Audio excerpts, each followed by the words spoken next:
যে ব্যক্তি তার আচরণ সুন্দর করবে, কি সুন্দর করবে?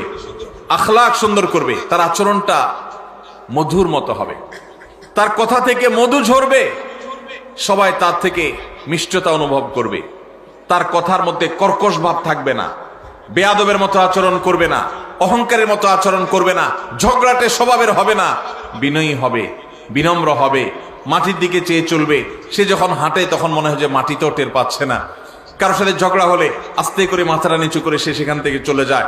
সবাই তাকে বোকাশোকা মনে করে, কিন্তু এই যে নিরীহ কিসিমের মানুষ, জান্নাতীর মার্কা যাদের মধ্যে সবচেয়ে বেশি, সে মানুষ সম্পর্কে নবীজি বলেছেন যে ব্যক্তি তার সার্বিকভাবে আচরণটা সুন্দর করবে, কারোর হক মারবে না, সবার হক আদায় করে দিবে, সবার যার যার প্রাপ্য পরিশোধ করে দিবে, সবার সাথে আচরণটা সুন্দর করবে, কারোর সাথে রূঢ় আচরণ করবে না, খারাপ ব্যবহার করবে না, গালমন্দ করবে না, এবং মানুষের সামনে উচ্চবাচ্য করবে না, বেয়াদবি করবে না, ঝগড়া ফাসাদ করবে না।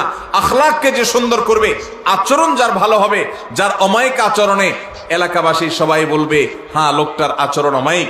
নবীজি বলেছেন এরকম যদি কেউ আখলাককে সুন্দর করতে পারে, জান্নাতের সর্বোচ্চ শিখরে, সর্বোচ্চ মাকামে আল্লাহ তাআলা তাকে প্রাসাদ, আল্লাহর পক্ষ থেকে নবীজি প্রাসাদ পাইয়ে দিবেন ইনশাআল্লাহ।